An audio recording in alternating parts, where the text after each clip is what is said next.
जिसे मैं इंसान का बच्चा समझकर 20 साल तक पालता रहा, वो आस्तीन का सांप निकला जो दूध पिलाने वाले को ही डस लेता है। लानत है तुम पर। मैंने तो खैर दूध के साथ गद्दारी की है, लेकिन आप तो उनमें से हैं जो अपने खून को भी माफ नहीं करते।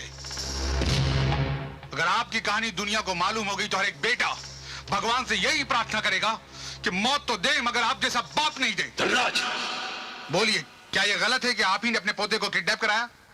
आप ही ने अजय के दरवाजे पर उसके कपड़े टंगवाए और आप ही ने उसके घर पे गोलियां चलवाई ताकि वो डर से आपके पास आके रहने लगे?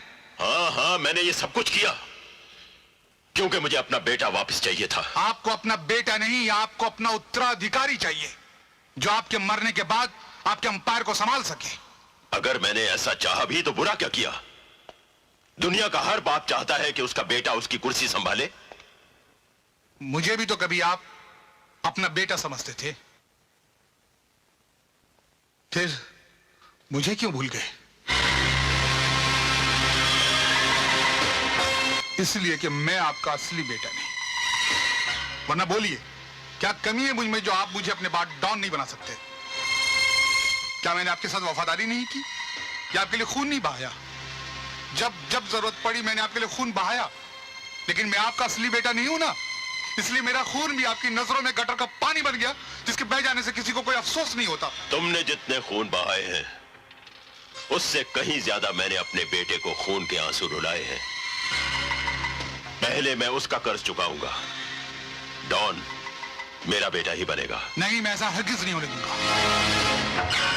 नागेश्वर के फैसले के खिलाफ जो भी गया उसका अंजाम जानते हो? सिर्फ मुझे ही मालूम है कि इस वक्त गोपाल कहाँ है, इसलिए मेरा अंजाम सोचने से पहले गोपाल का अंजाम सोच लो मिस्टर नागेश्वर। धनराज, तुम्हें वो कहावत याद है ना? बिल्ली अपने बच्चे को गांव के 100 घर दिखाती है लेकिन खुद उनका पता नहीं भूल जाती।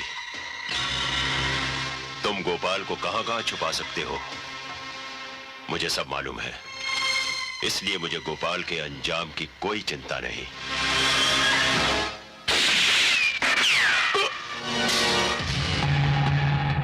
ये अंदाज भी मैंने आप ही से सीखा है।